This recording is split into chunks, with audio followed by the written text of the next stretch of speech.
This presentation has been generously dedicated in honor of our dear Rebbe.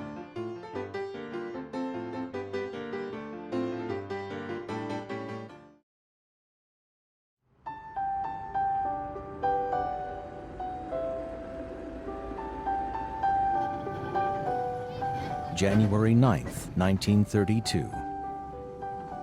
To my father-in-law, the Rebbe. I cannot refrain from asking you to clarify something that has been bothering me for some time. I've heard it said and repeated, in Chabad we don't hold of retelling miracle stories.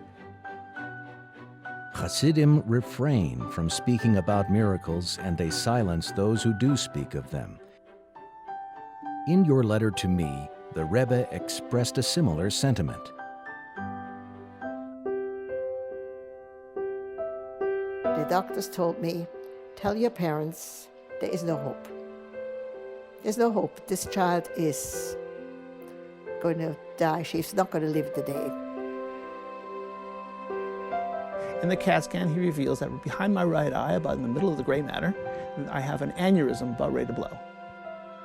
I was still very skeptical with mysticism, and the whole thing was just, to me, too far left field. I said, what does some old guy 3,500 miles away know or care what's going on in my head?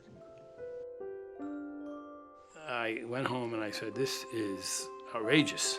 I'm a surgeon, a young surgeon, young in my practice and young in my career, and I only have one eye. I don't understand this. We learned that everything is supposed to be for the good. Where's the good? I don't see it.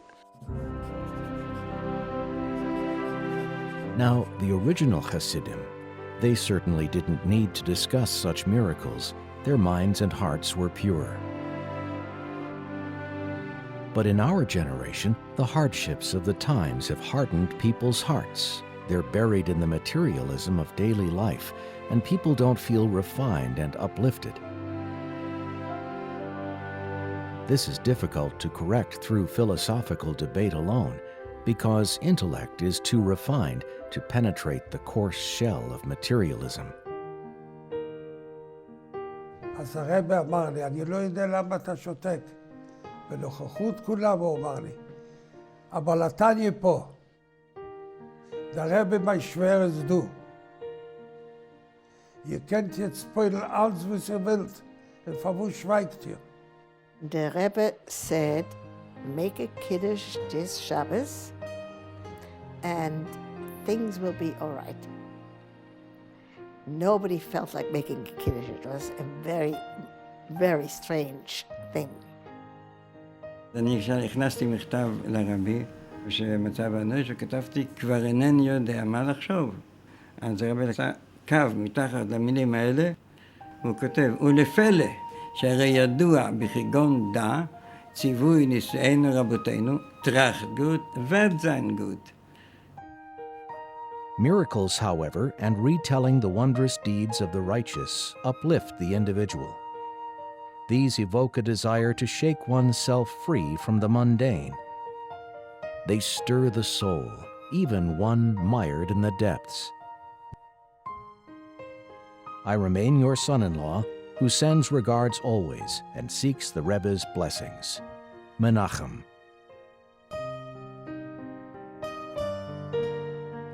When I told the story to some of my friends, they don't believe anything. They were physicians. They said, there's no logical explanation other than a miracle restored the function to your arm. נכנס בשבת לבית הכנסת, יהודי שעומד בפינה ומתפלל עם הטלית, רואה אותי, הוא רץ אליי, מתחיל לנשק אותי, מתחיל לבכות. הוא אומר לי, אני ראיתי את הנס של הרבי מלובביץ' עם הבת, ראיתי שיש אלוקות. I want to thank you for the beautiful bracha you gave to my son, Haim Shlomo Schach ben Leah, who had the nes, hopefully refuah shelema. And I want to ask you for a further brachot until Mashiach comes. Yeah, but thank you very much, and God will much bless your son to have no need of Nisim, because he will be healthy in the natural way.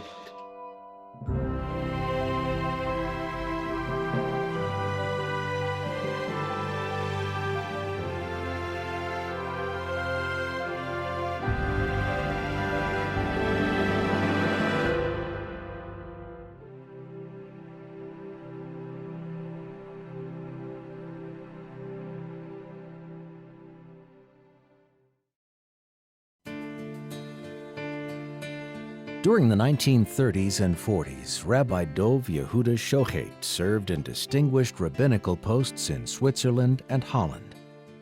In 1951, he and his wife Sarah moved with their 10 children to Toronto, Canada. Their youngest daughter, Amina, was 1 year old at the time. When we came to Toronto, we had a temporary house and we lived quite primitive. They didn't have a washing machine. So to make the laundry, you cook the laundry, whatever.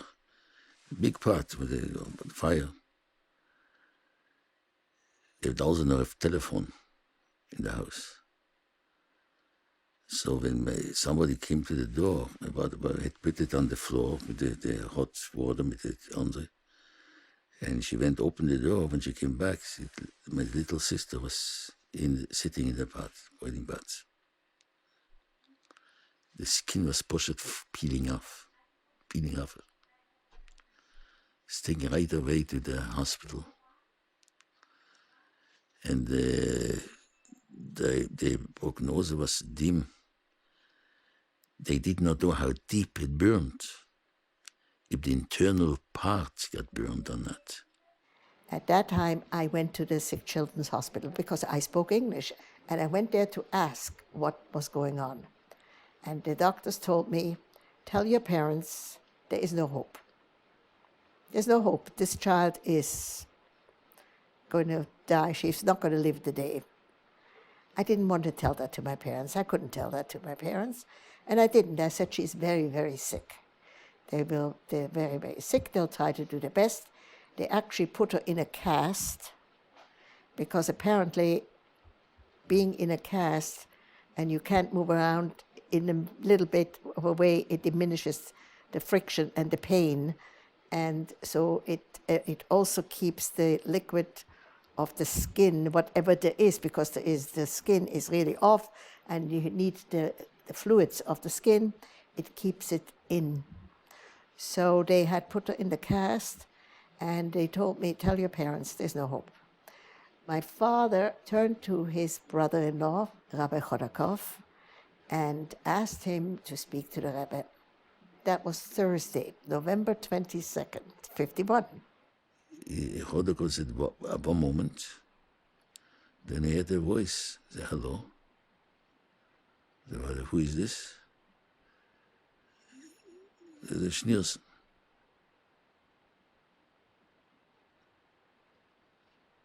So that was the first time the Rebbe spoke with the Rebbe. My father spoke with the Rebbe. And he gave over, listen, the matter is very serious. So the Rebbe said to him, he said, Harov, you darf gucken, dass die Chinuch in Stott soll sein gut, der Kashrus soll sein gut. Das ist der Job von Rav. Ihr darf tun Eiers und der Rebbe tut seins. Kinder sein gesund. And then the Rebbe said to make a Kiddush. And the mother herself should be Miss Asik in the Kiddush. Shabbos, I believe, was the dirt day. They say, till the dirt day, they will not know if the child can live because he didn't pass any water. That means that the kidney can be burned. When the kidney is burned, there's nothing to do. That's it. The Shabbos is very critical. The Rebbe said, make a Kiddush this Shabbos and things will be all right. Nobody felt like making a Kiddush. It was a very, very strange thing. But if the Rebbe said that's what you have to do, then that's what you have to do. So my parents prepared. They prepared herring and whatever it was, and initially, mostly the people who came initially were the local Lubavitchers. And they came, everybody heard about it. It went through the city like a wildfire, this news. And came Shabbos, and the Hasidim came, and they drank, and they ate, and they danced, and they jumped on the tables, and they jumped on the chairs. I think one table got broken. And we watched it kind of with a sad heart, because it didn't really feel like the right thing to do, but that's what you do, then that's what you do. My mother went Shabbos walk to the hospital, because then they would know what the child passed water or not. Mother came back before Mincha time or whatever. Baruch Hashem, the child passed water. So the kidney is not burned, kidney is water. Motzei Shabbos, we went to visit, and she was still alive, because the doctors hadn't given her, that was Thursday, when the doctors didn't think she would survive Friday, and now it was Motzei Shabbos, and she was still alive. So now hope starts really growing, and you grasp at the Rebbe's Brocha, you grasp at bit of bitochen, you grasp HaKadosh Baruch Hu will help. You hope, you hope. The next week, Sunday, December 1st, was her birthday, her second birthday. So we were celebrating. We were very happy. So we expected to go there to celebrate her second birthday. We had little tchotchkes, whatever we had. We didn't have much, and we were ready to go to the hospital. But that night, that Motzei Shabbos, at about 3 o'clock or 4 o'clock at night, in the morning rather, the police came to the house, and they was knocking on the house. And what is the story? They said, "You have no telephone. We are here to inform you that if you want to see your child alive, you better go to the hospital now, because she is dying now." So my parents and I, we went to the hospital. It was very, very sad to look at her. Her cheeks were sunken in, and there were black shadows. The eyes had very dark rims under her eyes, and they were very big and sad. And I tried to pull my mother away. I said, don't look. It looked very bad. And she said, "This is my child. I have to stay here." So it was very, very difficult to look at her. Again, my father called the Rebbe, and again he said, "It will be all right." And we were there for hours, and she was all right. I mean, not all right, but she was alive. She was alive. And then everybody was amazed. The doctors couldn't believe what happened. So now it was the 1st of December. It was a little over a week after what had happened. And then started a series, literally a series of 3 months, maybe even 3.5 months, of being on the critical list. And there were other incidents when she had setbacks. And there was at one time when they didn't know what happened. And the Rebbe said, "Ask in the hospital, something is not all right." Der Rebbe said, "Ich habe doch schon gesagt, wir sind gut. Was sie jetzt wohnen Kreises, macht der Tummel nicht durch. Das Spital, was sie gewonnen, was sie geschehen da. So, was sie machen, der Tummel. I'm a greener, they do chesed to me. I mean, I have no oil, no insurance or whatever. They do chesed. How can I make a tumor? What is? Macht der Tummel. No, something is wrong. Something is wrong. So he made a tumor, whatever, and the later on found out that they gave her the wrong injection, a wrong thing, or whatever, overdo. I don't know what it was. And I do not know the details, whether it was a wrong medicine, or whether it was a wrong injection, or whether it was some neglect there was something, but talking about it made the doctors and the nurses pay attention and correct what was not done correctly. And that was the Rebbe's specific instruction, to look into that. It is very difficult when you're a foreigner, you don't speak the language, you come to a different country and you tell them, check it up, something is not right.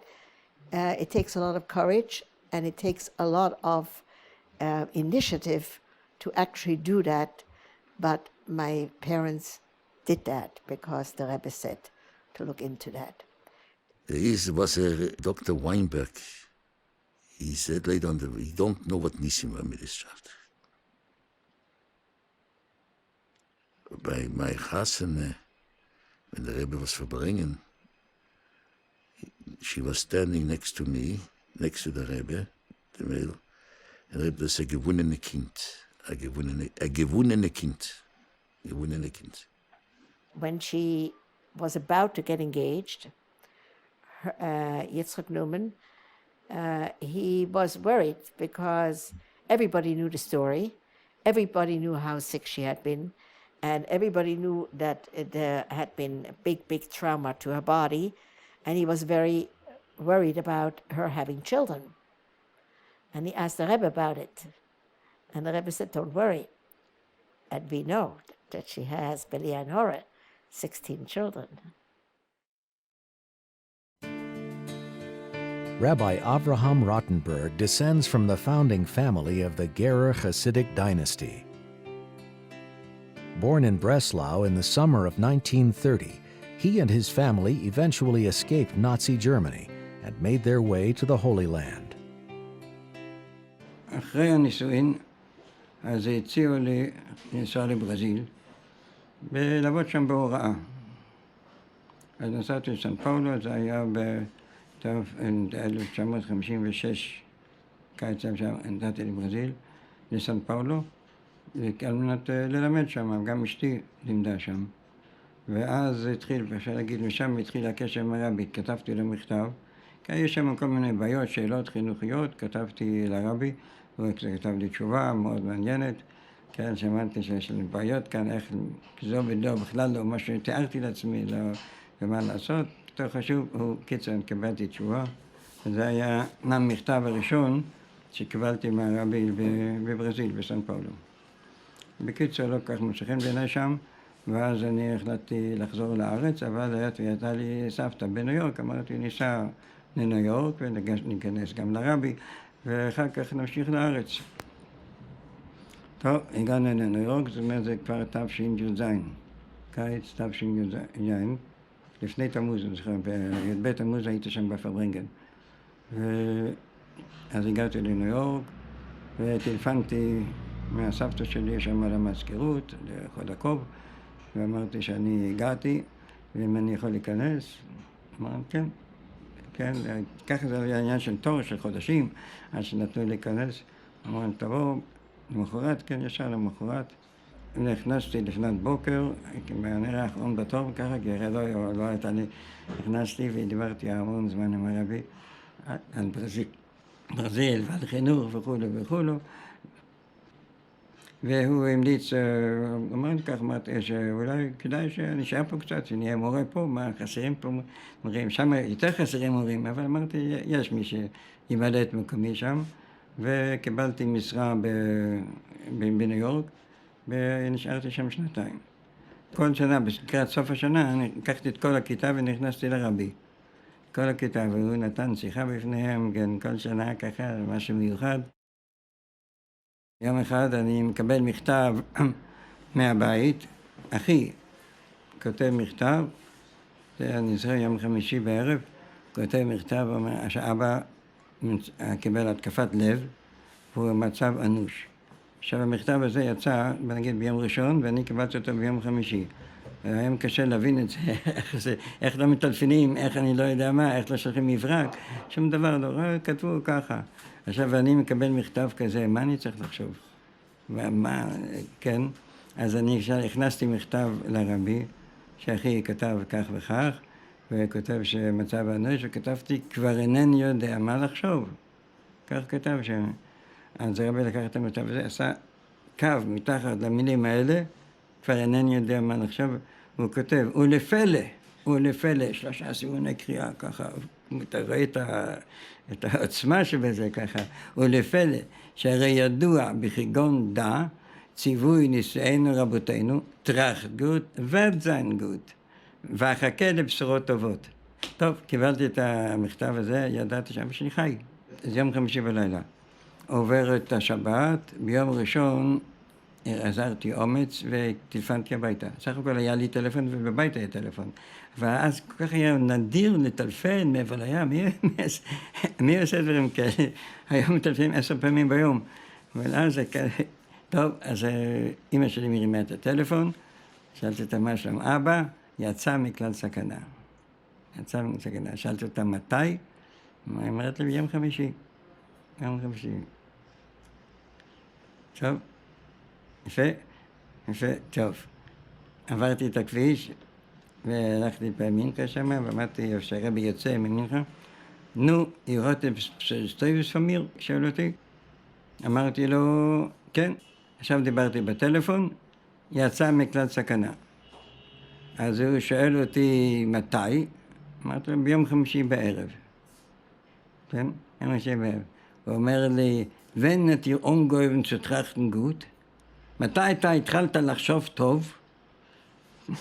אמרתי לו, מתי אתה התחלת לחשוב טוב? אמרתי לו, מתי שהרבי אמר. מתי זה היה? אני אומר לו, דונה שלי בנחת, ביום חמישי בלילה זה היה. אתה קולט מה אתה מבין, הוא לא בעסק, אז אתה, כן, soll sich noch einmal nicht treffen, solche Sachen, sollt wissen, alle Mal zu trachten gut. זה שיותר לא יקרו מקרים כאלה, אבל שתדעו תמיד לחשוב טוב.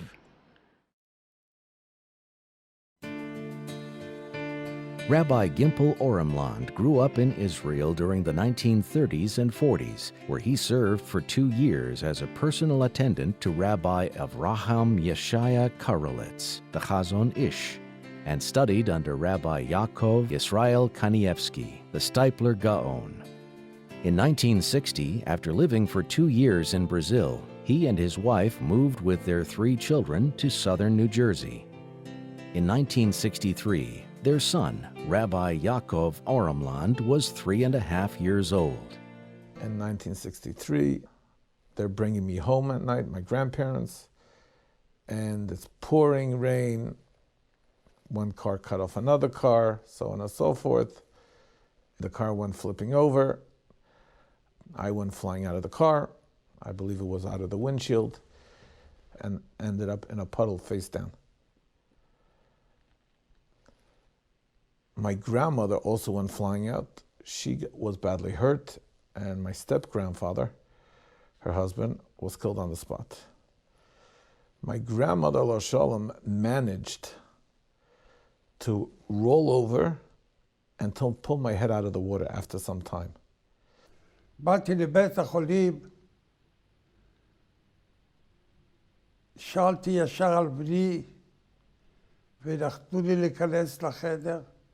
אז הוא לא ראה, הוא היה עיוור ולא שמע, והיה לו brain damage, ירד לו דם מהמוח, ואי אפשר היה לעצור את זה.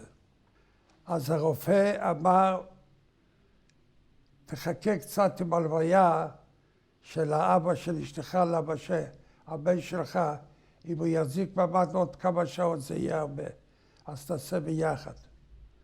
וכמובן תרגישו איך שאני הרגשתי ואשתי. והיה יהודי אחד שהוא היה הנשיא של בית הכנסת, איפה שאני שימשתי גם רב. והוא אמר לי, אתה רוצה לשמוע בקולי? תטלפן ללבביץ' הרבי, אין לך יותר מה לעשות. אמרתי, מה אתה מבלבל לי בראש עם הרבי? לי יש סטייפלר ויש לי חזון איש, מה אתה מדבר? אני לא מכיר. תעשה לי טובה, תטלפן ללובביץ' הרבי.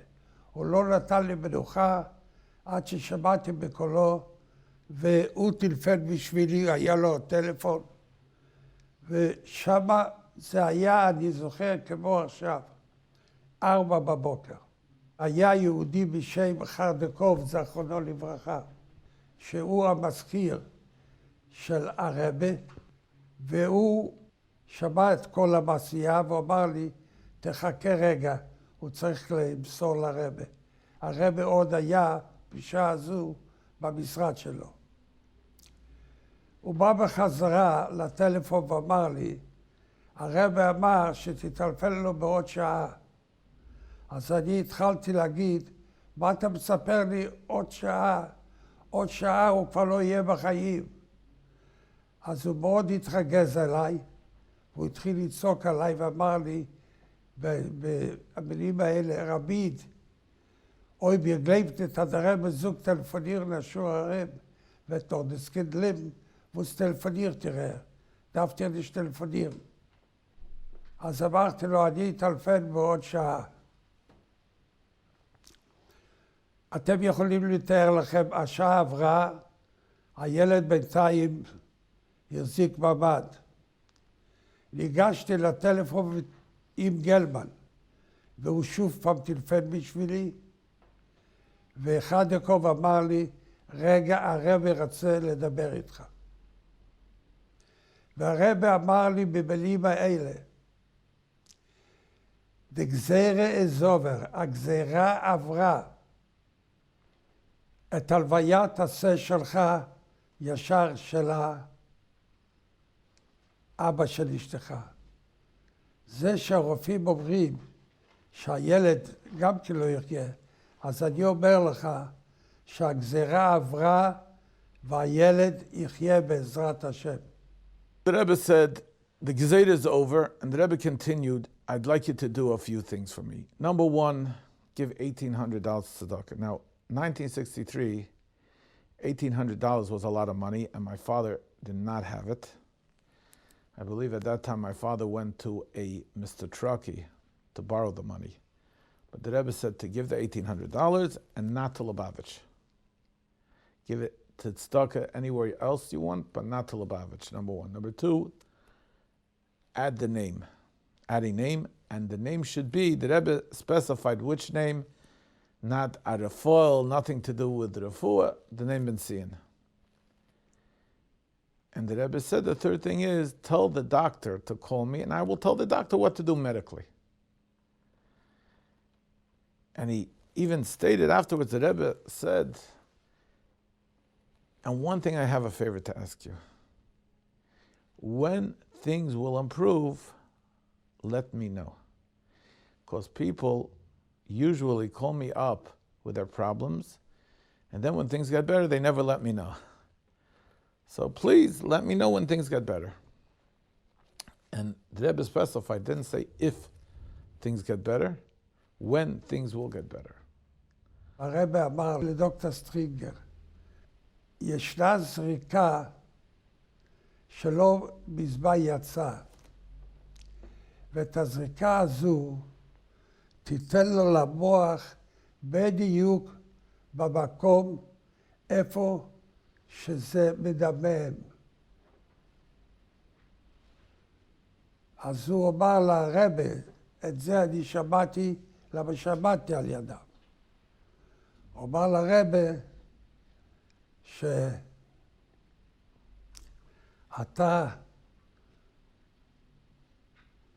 יודע בזריקה, אבל אתה לא יודע שבזריקה הזו הרבה אנשים מקבלים את זה וישר מתים בזה. אז הרבי אמר לו, מה יש לך להפסיד? אתה לא אמרת לו לעשות את הלוויה בעוד כמה שעות, אז הוא הולך בין כה וכה לא לחיות. אז תנסה את זה. אני אומר לך שזה יעזור לו. ודוקטור סטרינגר שמע לרבי. Time goes by, the hour, 2 hours, 4 hours, 8 hours, time is ticking. There's no improvement. This happens to be 2 days before Rosh Hashanah the accident took place. On Chav Ches Elul. My father spoke to the Rebbe again and said, you know, I have to I'm the Rav of a shul, and I daven there, and I blow tkiyas there. I can't this year. It's not going to go. So if it's going to gain, it's not going to go. So the Rebbe says, it's fakert. The Rebbe Gimpel, this is when you have to daven, and you have to blow shofar. Not only that, make sure your wife hears shofar also in the hospital and gets another 2 women to hear shofar. אני התפללתי, אתם יכולים לתאר לכם איך שאני התפללתי, שזה שמונח על השולחן היה כולו רטוב בדמעות, אבל כולו רטוב. ופתאום בתקיעת שופר,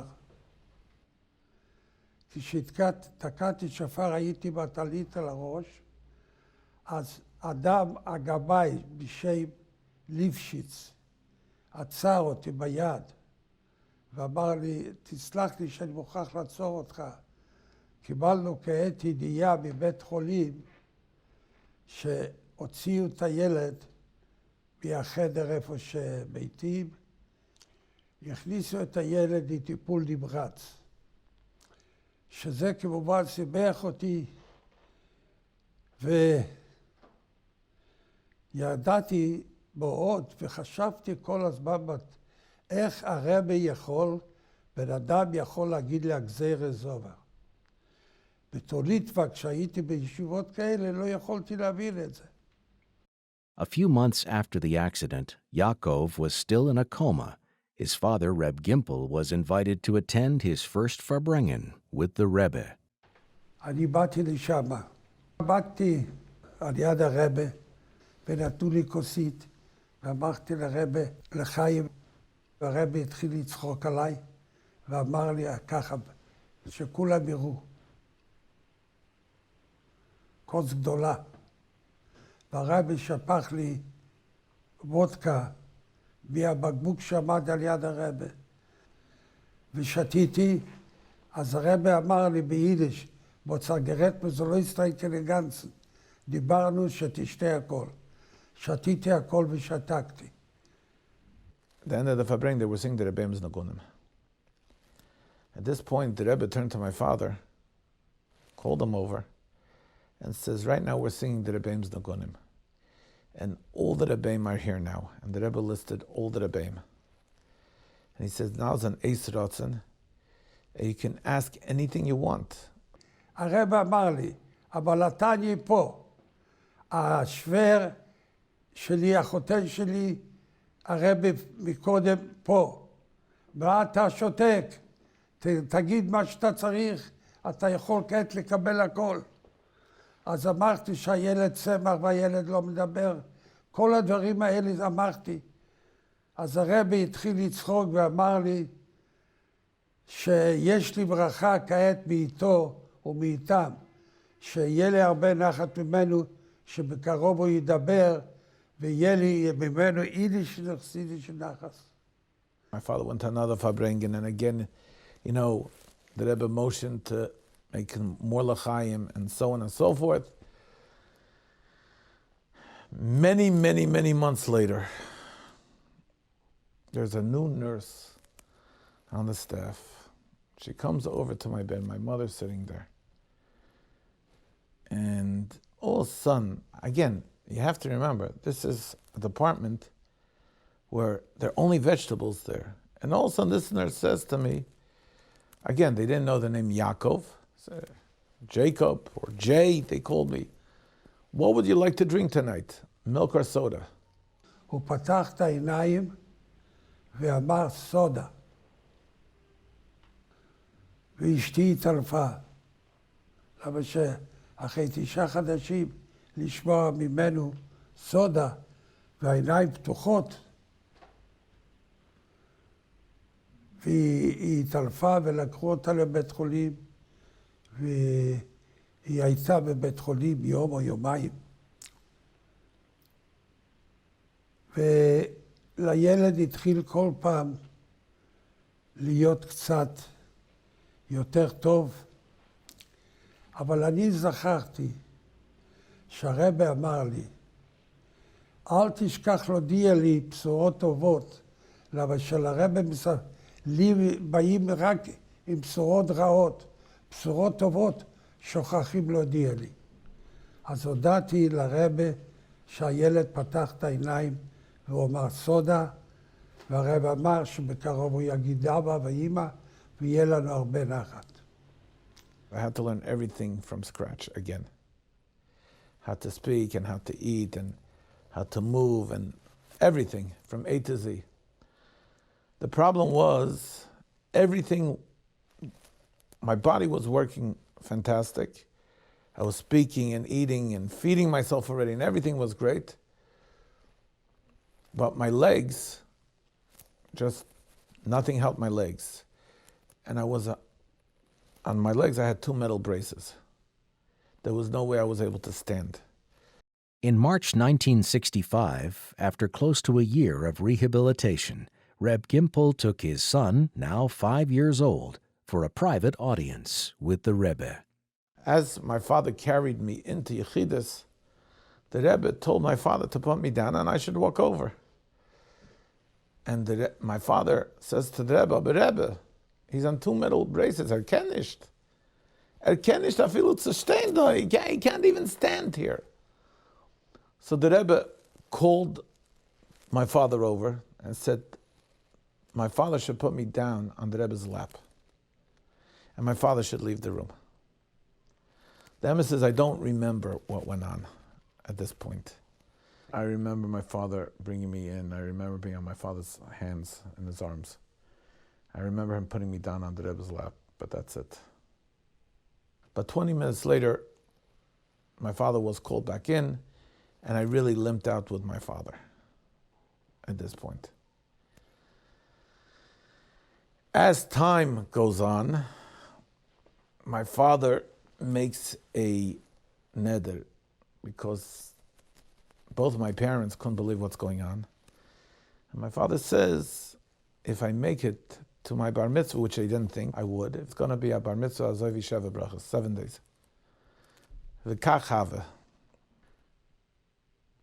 Later on in years, I get married, and I have a bachar. Now you got to remember something. The fact that I was bar mitzvah, and years later I was able to get married and have a baby, wow, to my parents it was. And now I have a bachar. And he's going to continue the Ormland name, so to speak. So to my father, it meant a lot. So that Shalom Zocher, he decided to tell over the story. And he said, one thing people don't ask me. I want everyone to understand this, he says. I'll never forget this. Why did the Rebbe say the name Benzin to give? Why did the Rebbe say to give the name Benzin? So the Rebbe, my father, told over like this. כשאשתי הייתה ברעיון, אמרתי לה, את יודעת מה, היה לך סבא כל כך גדול, בן ששייך את ראש השוחטים בדובנו. כשיוולד, אם זה יהיה ילד, אז תקחי לו בן ציון. אז היא שמחה מאוד, וכל זה. בינתיים, לפני שהיא ילדה, הודיעו לי שאבא שלי מת. כשאבא שלי מת, אז אמרתי לה, סוניה, אני מקווה שאת תביני אותי, זכרונו לברכה, שאבא שלי מת, ואני רוצה לקרוא לו על שם אבא, אם זה יהיה ילד, ולא בן ציון. אז היא אמרה, אתה רוצה, אני לא אלחם איתך.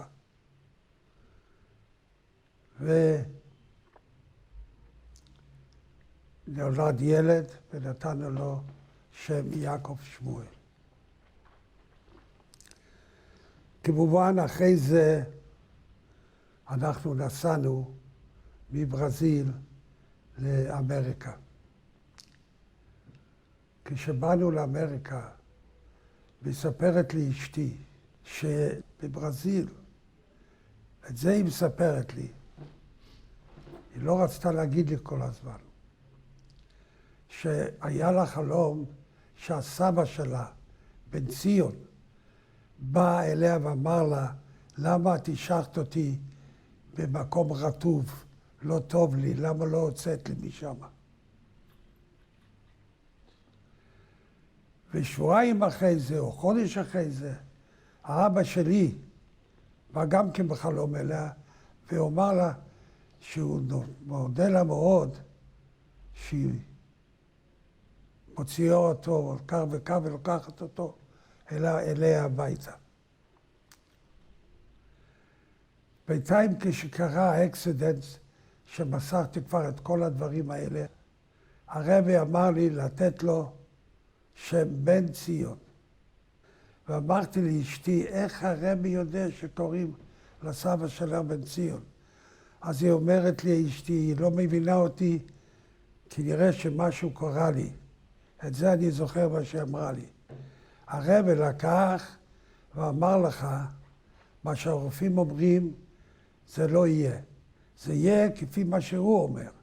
וזה בדיוק היה כמו שהוא אומר, וכעת אתה שואל אותי איך שהרבי ידע. Born in Houston, Texas in 1940, Dr. Milton Nurkin served the community as a pediatrician and medical professor for over 4 decades. In 1973, Rabbi Shimon and Chiena Lazaroff were sent by the Rebbe to Houston as shluchim to the state of Texas.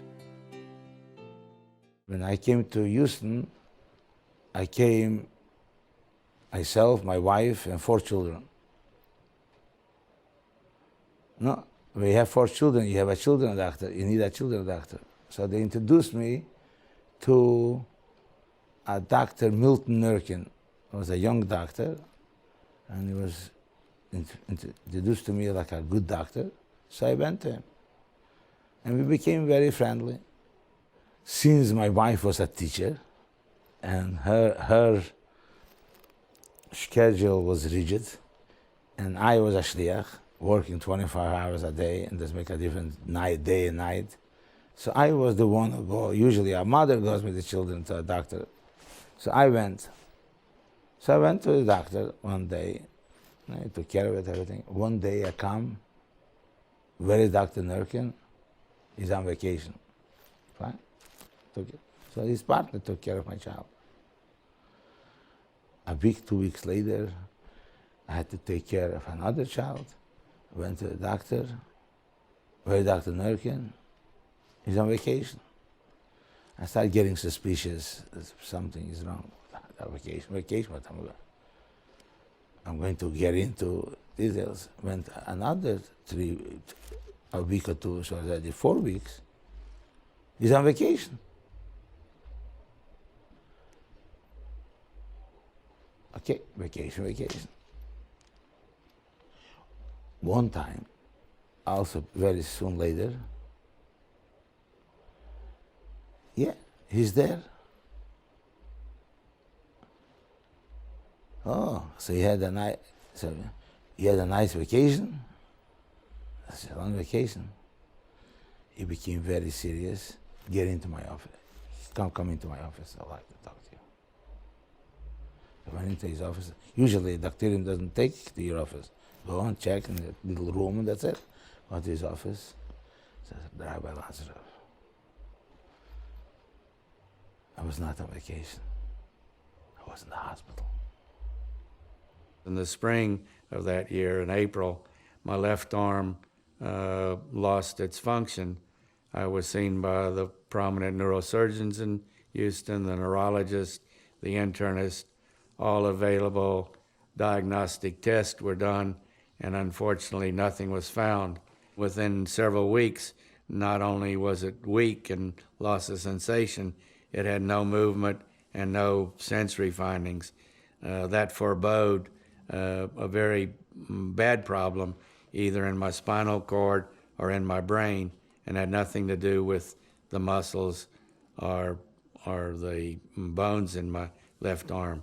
So the neurologist in the Texas Medical Center, the neurosurgeon, who in fact at one time was going to become the Surgeon General of the United States, looked at and examined and did whatever else they could do to define what was happening to my left arm.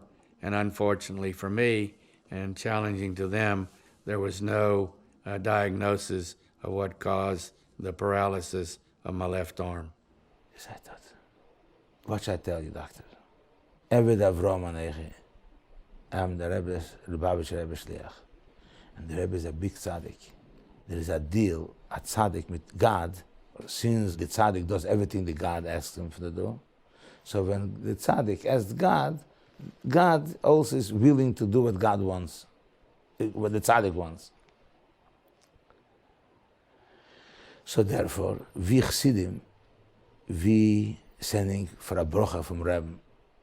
So if you give me permission, I'll go and ask the Rebbe for a brocha for you.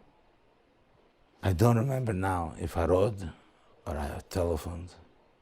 I think I wrote to the Rebbe all this, what had just happened.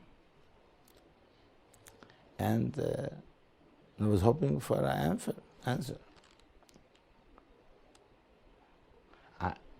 I know that I have no control over it. Sometimes it takes a day, sometimes it takes a week. This time, it was a day, a week, no answer.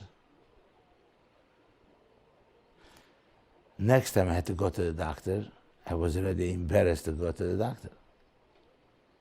And so we made the appointment in the afternoon. My wife would be able to go because I'm sure the minute he will see me, no, what do you have? Have an answer for me? I didn't have it. So my wife went. My wife went, where is your husband?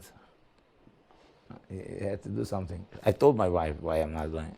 So my wife didn't mix in. You know, it's a secret. Nobody knows what happened to him. So my husband had to do something, so I came. But another week goes by, still. Another week. My wife, again, I was embarrassed. Here I made him, stood him up, and then there's no answer.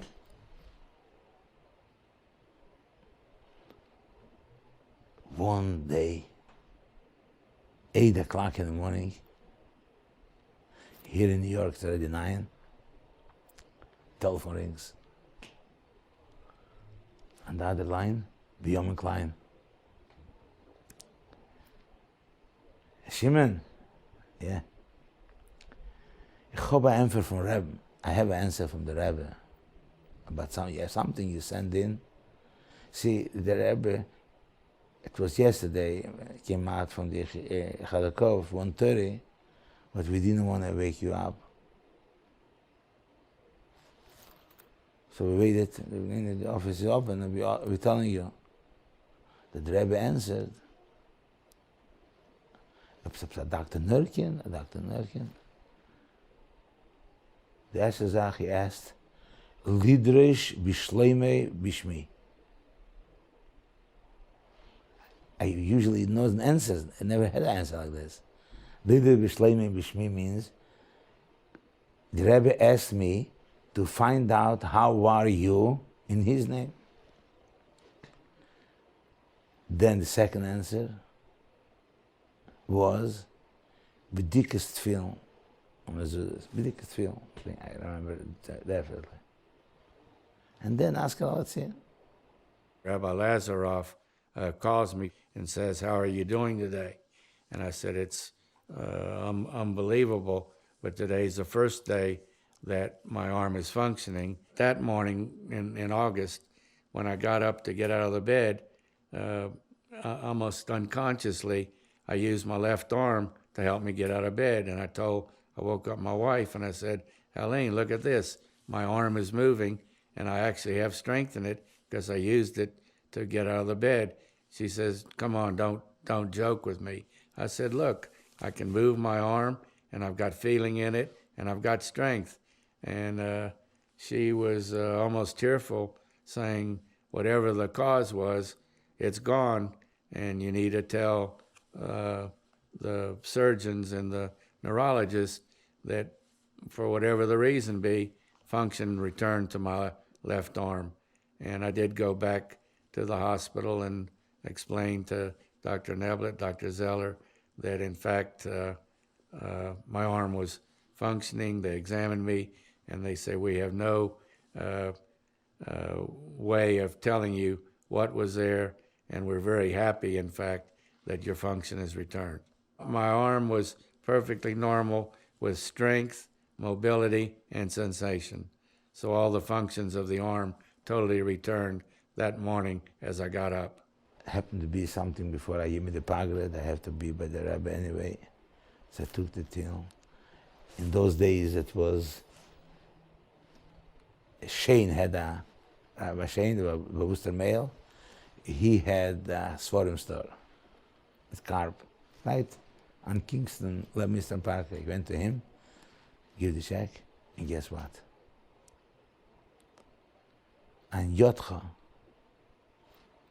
was a hefsek. Something else, it was not good. As a physician, we try to the best of our abilities, find out what the problem that a person has, and then intervene to the best of our knowledge, and then, if possible, to offer a cure.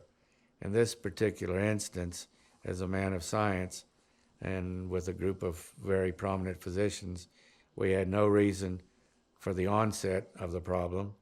We had no answer when there was reason to think about the multiple diagnoses, and there definitely was no remedy for the problem, and there was absolutely no explanation why very suddenly, not over a period of time, but very suddenly, in one day, my arm totally starts to function. When I told the story to some of my friends, they don't believe anything. They were physicians, and they said, there's no logical explanation other than a miracle restored the function to your arm. I grew up in a very religious home, and the common expression that you know very well, Gott soll helfen, was the answer that my uncles would give me when something would occur that, had no obvious answer. And so, yes, at that time, Gott soll helfen became a reality to me, and it not only increased my attachment to Judaism and to all religious activities, but I then became extremely active, and I helped build several of the Jewish day schools in Houston. Dr. Leslie Rosenthal is a dentist living in Encino, California. Raised in conservative temples in America and Canada, he and his wife, Roberta, first met their local Chabad shliach, Rabbi Josh Gordon, in the late 1970s. In 1981, I was singing for the conservative synagogue for their high holiday services at the Universal Sheraton Hotel. And there's a full, probably 1,500 people there. And I had a solo to sing before in the part of the Unasana Tokiv. About one bar before the solo, a massive headache struck me, to the point where I fell to the ground. They had to carry me off the bima in the middle of Rosh Hashanah services. It was not a good thing. There were people who knew, so they took me to their room, and I lay down on the bed for a while, and after 2 hours later, about an hour later, the symptoms had not changed, the headache intensity had not changed. They took me to the hospital. At the hospital, the emergency room took skull x-rays, they took neck x-rays, and his determination was that you have a tumor in the pituitary gland, and it's destroying the bone around the gland, and that's what's causing the pressures, causing the headache. In enters a neurologist. The neurologist says, okay, we're going to take now a CAT scan and a tomograph to get more detail of where the bone destruction is, and a CAT scan to see what approach we should take. The tomograph reveals that in fact there's no tumor, there's no destruction of bone. I thought, well, that's good, I'm going home. And they said, no, we're not going home, time out. We do not have a reason why you have this headache. So we're going to go ahead with a CAT scan anyways. Oh, good idea. So we took the CAT scan. In the CAT scan, he reveals that behind my right eye, about in the middle of the gray matter, I have an aneurysm about ready to blow. My wife was hysterical by it because she had just become pregnant with our third child. So it's the idea of being alone with 3 young kids without a husband was not her idea of a life.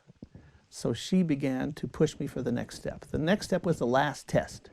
The last test, they put a catheter into your major artery in your leg, feed the catheter up into your aorta, release a dye, and they follow the dye where the dye goes. They know exactly to map out where the blood vessels are and what the likelihood of further peripheral damage is for doing this procedure.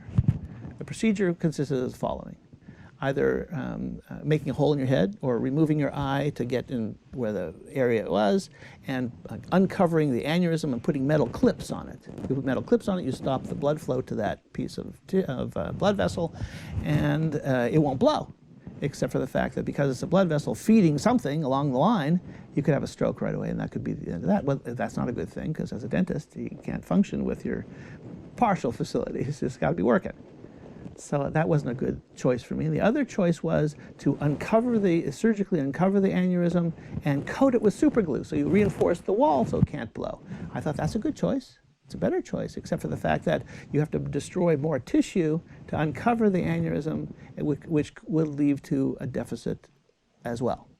So I said, either of these cases is not so good. But, I had life insurance and I had disability insurance.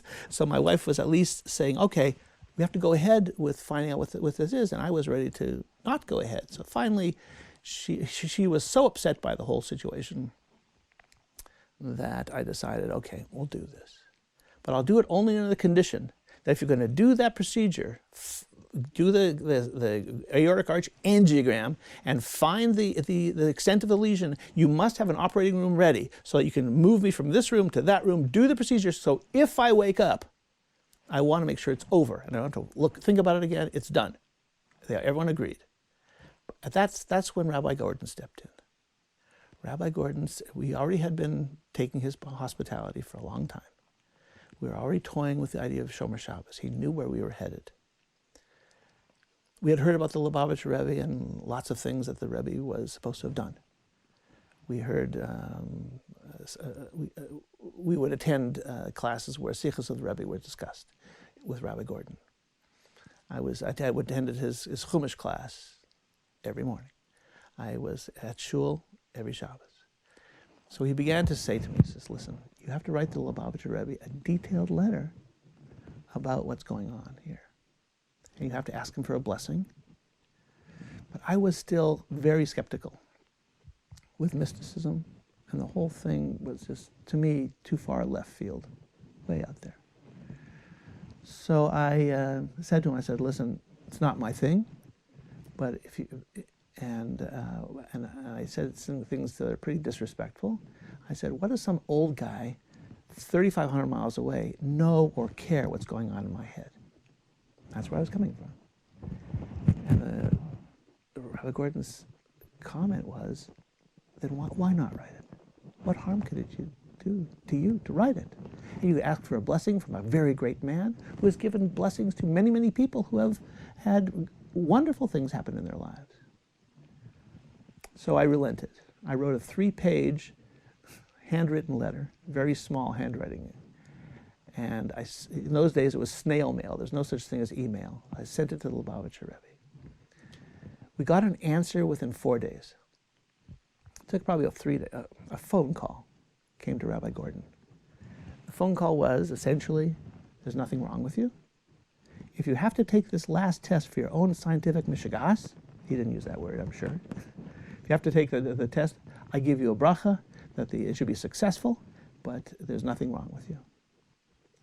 I thought, and then Rabbi Gordon penned out that just to make sure I understood what it said. It's one of those things where it's positive thinking. I know the power of positive thinking. Throw it away. Bye-bye. Next. So I had decided already to go through the test. I wake up from the test, and there's the the radiologist who is specialized in reading neurological films. Very somber-looking face. Very miserable. The fact that I woke up, I was happy already. So that means I went through the procedure already. It's done. I have this whole. I didn't reach up to find the bandages on my head, or not. I didn't care. I was awake and I could think. I could speak. Yay! Radiologist looking at me, and he stares at me for a few minutes as I cleared my head, my vision. And he says to me, he says, I've never seen this on a CAT scan that turned out to be absolutely non-existent in your aortic arch angiogram. You have absolutely nothing neurologically wrong with you at all. I have no clue why you had the headache. And the bottom line is I haven't had a headache since.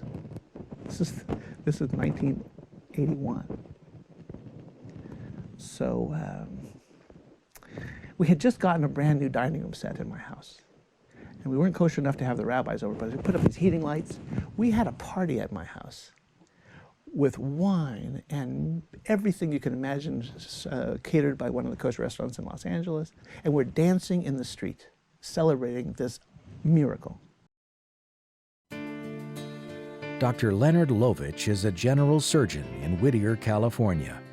Originally members of a conservative temple in North Hollywood, he and his wife were first introduced to Chabad in the mid-1970s. It was early morning, Tisha B'Av, 1982. And I got up and I went to get dressed to go to shul, and I had an accident. So what happened was, in my closet there was a step stool, and there was a carpet sweeper. Now, what was that doing in my closet? They were never there before. I have no idea. However, at that time, our house was being worked on. We were having some construction of repiping, plumbing repiping, and the plumbing came up from the basement through the first floor, through the second floor, into the attic to go to the bathrooms. And I decided to take a look and see what work was being done. And so I stepped on this rickety step stool, and I slipped. I stepped on to look up, and I slipped. And when I slipped, the handle of the carpet sweeper went into my right eye. And it was awful experience, an excruciating pain, and apparently I gave out an excruciating cry that my wife could describe better. And before I knew it, I thought I had really, really injured my right eye to the point where it may have lost vision from it. So what we did was we had a friend in Long Beach. His name was an ophthalmologist, Dr. Goldstein. And he examined me and he said, well, I got good news that it seems like your globe, that's the eyeball, was intact, but it's up in your head, turned up. And you injured the lower bottom of the eye muscle that controls the eyeball moving. He says, so I need to send you to the expert, a world-renowned expert in eye muscles, happens to be at USC here in Los Angeles, Dr. Stephen Feldin, and he has to examine you. We'll get to him to examine you. So he gets on the phone and he calls Doheny Eye Clinic, and normally it takes months to get an appointment there. So he said, no, this is an emergency. Dr. Feldin has to examine Dr. Lovich today. Okay, send him down. And they took some tests and this and that, and he says, I want you to wear a patch. You have to wear a patch over your eye so you can only see from one eye. And then you come back in a month and we'll check you again and we'll see if there's any improvement or what we have to do then. Then I became very concerned and worried. Come back in a month, what am I supposed to do? I'm a surgeon, young in my practice and young in my career, and I only have one eye.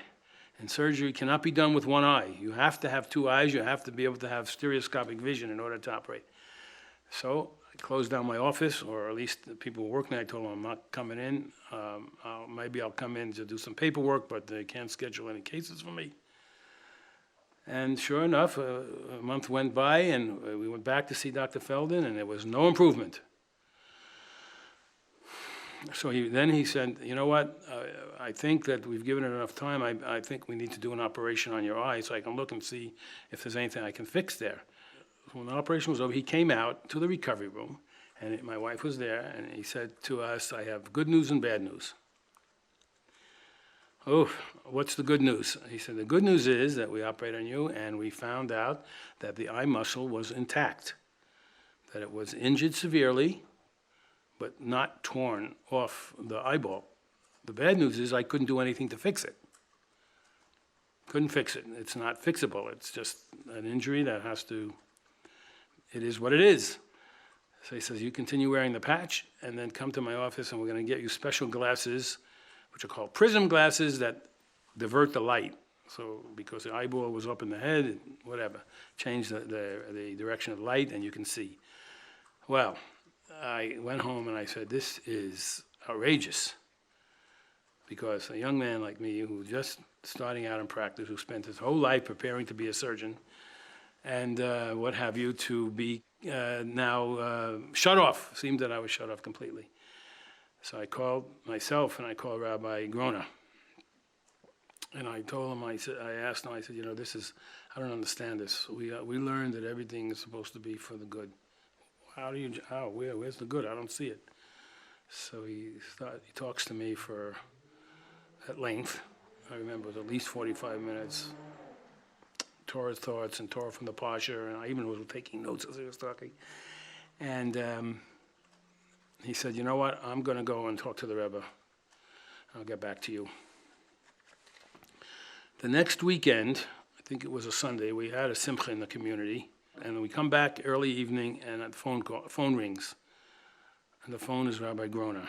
And he says, I spoke to the Rebbe, and the Rebbe asked me to ask you a question. Okay, what's the question? The question the Rebbe asked is, do you make Havdalah and Kiddush on red wine? So I said, sometimes, not always, sometimes white wine, sometimes grape juice, whatever we have. He says, well, the Rebbe told me to instruct you that from now on you must make Kiddush and Havdalah on red wine. I said, okay, is that it? I didn't realize when the Rebbe gives you a hurrah like that, a teaching like that, you don't question it or even ask about it. So I said, okay, fine. And he said, okay, you keep in touch. Okay, fine. Next, so everybody in the community had heard about it. So next Shabbos, we had a Kiddush in Shul. Everybody made sure that I made Kiddush for the whole community, red wine. And I will parenthetically say that from that day until now, there's always been red wine in the Shul. Whatever the event is, whatever the occurrence is, they always have a bottle of red wine for me. Now, that was fine, and then the following week goes by, and we make Kiddush and Havdalah, and that's 2 weeks now. Now it's 6 weeks since the injury, approximately 6 weeks, maybe 7. And all of a sudden, the next morning, I get up, and there's a clicking like in my eyeball, like it moved. I hadn't done that the whole time. And so, I said, Sharon, there's something going on here. I don't know what it is, but there's something different. Okay, and it happened again and again. And by Friday, my eyeball was still up, but it was there was definitely movement. Kiddush and Havdalah, okay, and the next week, Kiddush and Havdalah, and then after that, the eyeball came down and has been perfect ever since. So, I could see again without a patch, without prism lenses. I call Dr. Feldin, and I said to him, Dr. Feldin, I have to tell you something. My eyeball is better. I can see again. He said, that's impossible. I said, well, I'm only telling you, I'm a physician. I can tell when I can see. So he says, okay, I want you to come down, and we're going to examine you again. My whole crew and the fellows at USC who are involved in this, and this eye muscle surgery, and we did go that day, or whenever he gave us the appointment, and he did look at it, and he said, you're right. Oh, thank you. It's fine. It's miraculous. It's unheard of. So he then says to me, whom do you know? Whom do you know that you can get such a miracle happen to you? So I said, well, I had contact with the Lubavitcher Rebbe in New York City, in Brooklyn, New York. He said, well, whatever happened, it's miraculous and you're fine now. And I was very impressed that this rabbi, a Jewish rabbi, this doctor, a Jewish doctor, would acknowledge the fact that there was something beyond just his ability to repair it. It impressed me very greatly, and I've carried that with me my whole life and in my whole career, that there are things that happen that do not follow the normal course of Teva, of nature, and that there are definitely spiritual effects that can affect an outcome.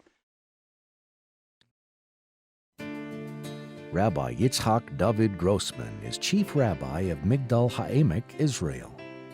Founder and Dean of the Migdal Or educational institutions, which school thousands of underprivileged and at-risk children and teens, he is a recipient of the Israel Prize, the country's highest honor.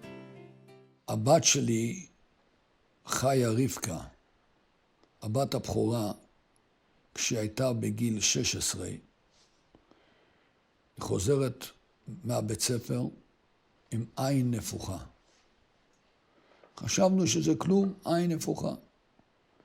אבל דבר התפתח והתפתח, והעין נהיה ממש לא סתם נפוך, עם מוגלה, עם דם. התחלנו ללכת לרופאים, בהתחלה לרופאים פה באזור שלנו, אחר כך בבית חולים בחיפה, תל אביב, הדסה ירושלים, וככה בערך 7 חודשים היינו אצל כל גדולי הרפואים.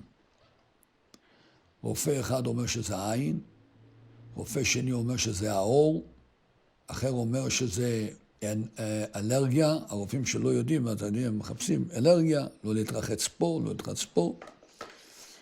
ובתוך כל אותו הזמן כתבתי כמה וכמה פעמים לרבי לבקש ברכה בשביל הבת שלי. הייתי בארצות הברית, ומישהו אמר לי שיש לו ידיד, חבר, קוראים לו דוקטור גרינגלס, שהוא רופא מומחה לעיניים, כדאי שאני אתייעץ איתו. Dr. Albert Hornblass, a world-renowned Jewish modern Orthodox ophthalmologist and professor, was chairman of the Department of Ophthalmic Plastic Surgery at the Manhattan Eye, Ear, and Throat Hospital, and a surgeon and consultant at the New York Eye and Ear Infirmary. He passed away in 2007. הלכתי לפרופסור גרינגלס, התייעצתי איתו, הוא אמר שהוא לא יכול לענות לי בעל פה, אף על פי שיש לו את המסמכים, הוא צריך שהיא תבוא לבד. צלצלתי לבית וביקשתי שמיד יסדרו לה טיסה, כרטיס, ויזה, ושתבוא מיד לארצות הברית. היא הגיעה לפנות בוקר, הטיסה הייתה ב-6 בבוקר, הגיעה לניו יורק, אומרת לי הבת, אני רוצה לראות את הרבי. אני לא יכולה, היא מיד רוצה לראות את הרבי.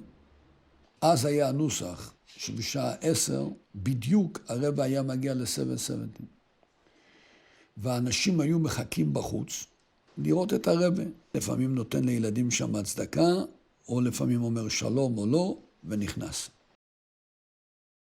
הגענו ל-770 כמה דקות לפני 10, והבת שלי עמדה פה, ואני עומד פה. והרבי מגיע, מה אבא לא עושה בשביל הבת? כרחם אב על בנים. אני עזבתי את השורה שעמדתי, ונעמדתי מול הרבי. זאת אומרת, כשהרבי מגיע ל-770, הוא חייב לראות אותי. הרבי יצא מהרכב, הרבי הולך ככה, ופתאום אני עומד מולו.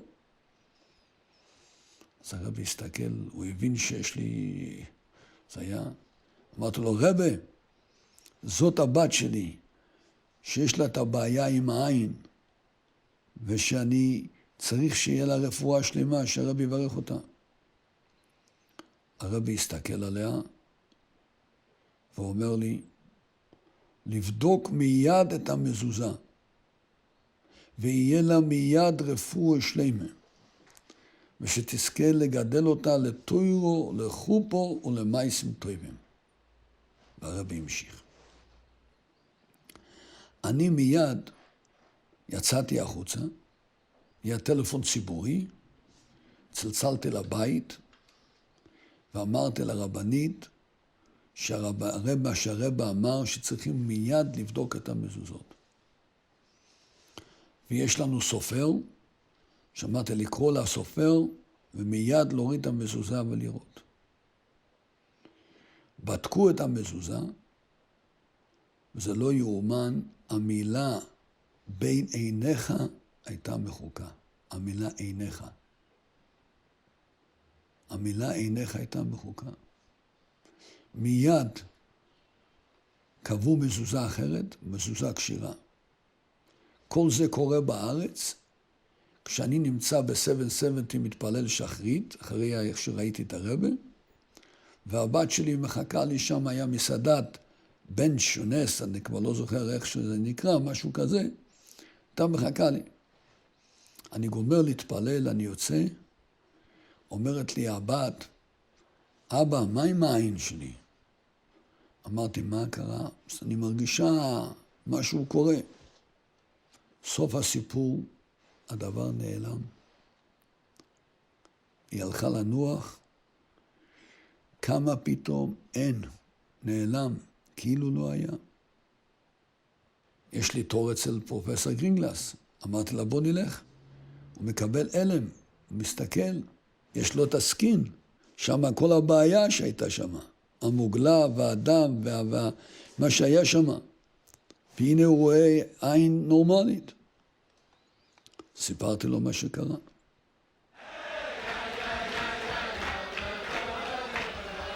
שבועיים אחרי שהבת נרפאה והיה הנס הזה, הייתי בפברנגן.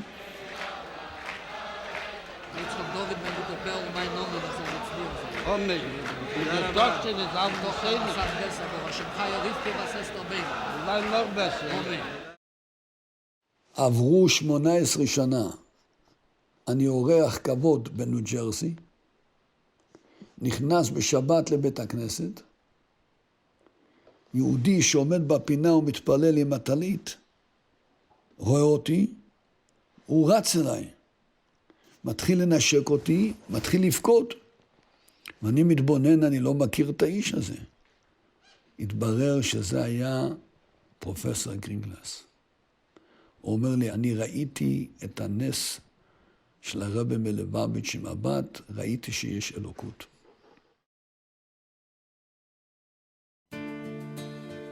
Dr. Avraham Lorber is Director of Pediatric Cardiology at the Rambam Hospital in Haifa, the largest medical center in northern Israel.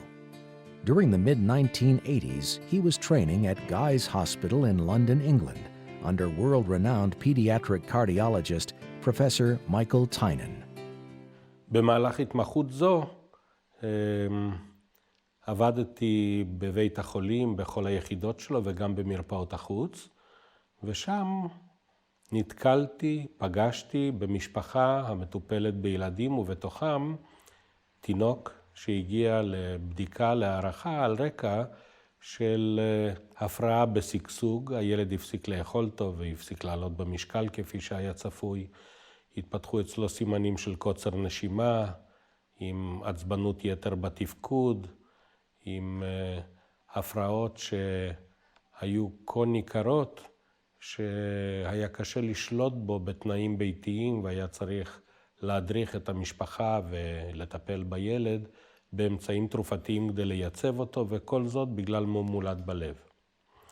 והמום היה פתח גדול, חור, הפגם הבין חדרי, חור בין החדרים של הלב, והמום הזה גרם לדלף, לזרימה עודפת אל הריאות, שהגדילה את כל חללי הלב והגבירה את הלחץ בעורקי הריאה, והילד התנשם והתנשף ובזבז את כל האנרגיה שלו על הצורך הקיומי של הנשימה ועבודת הלב, ולכן האנרגיה או תכולת האנרגיה של המזון לא הספיקה לו לצורך גדילה.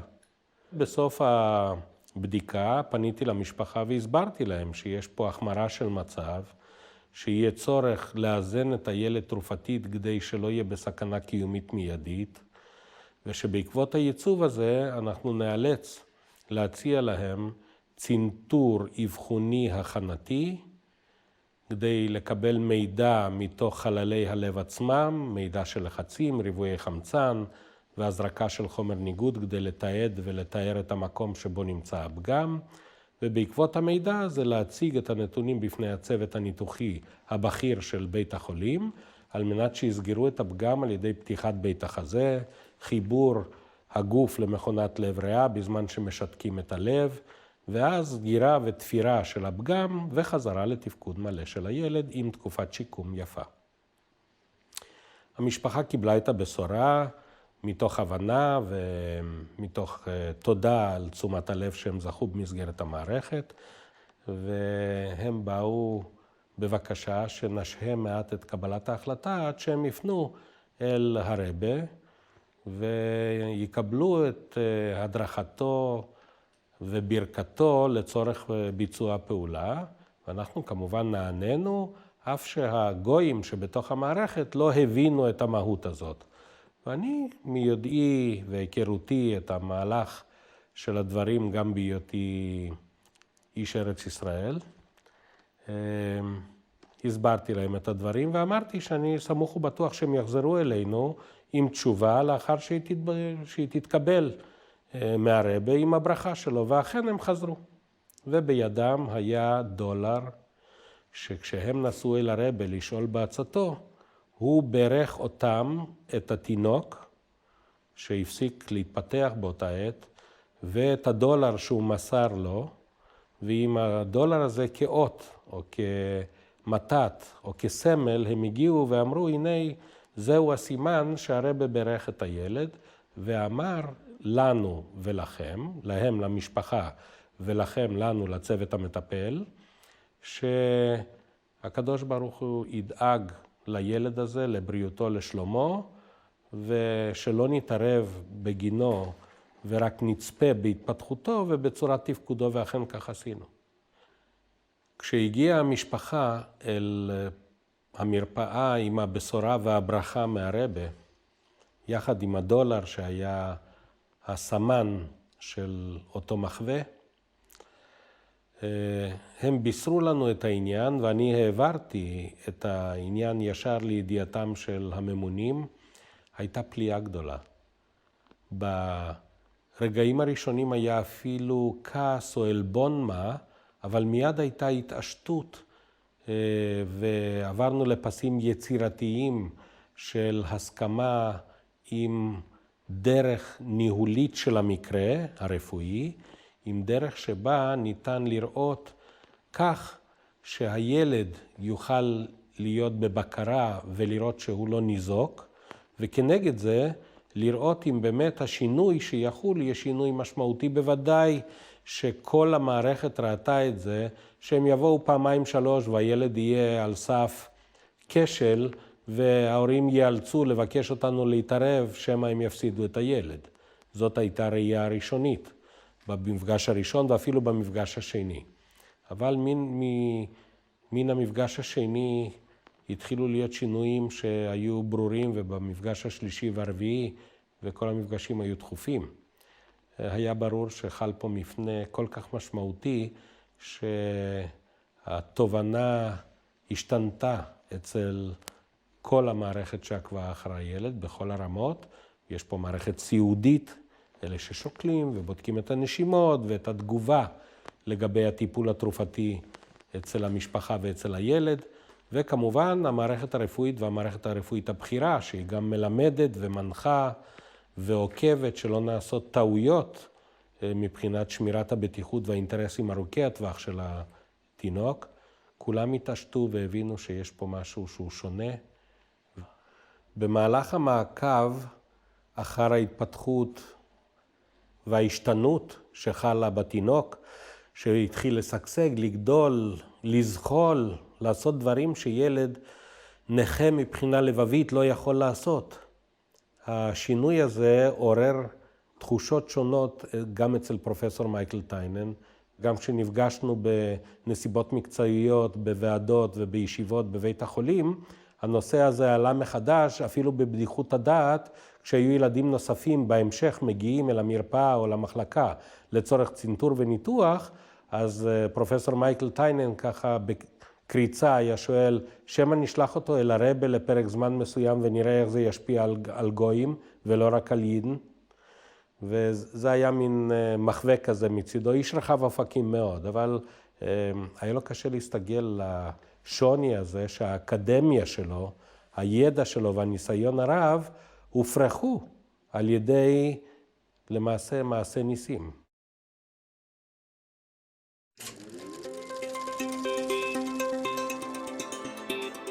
With materials from the Living Archive, established by the Rohr Family Foundation.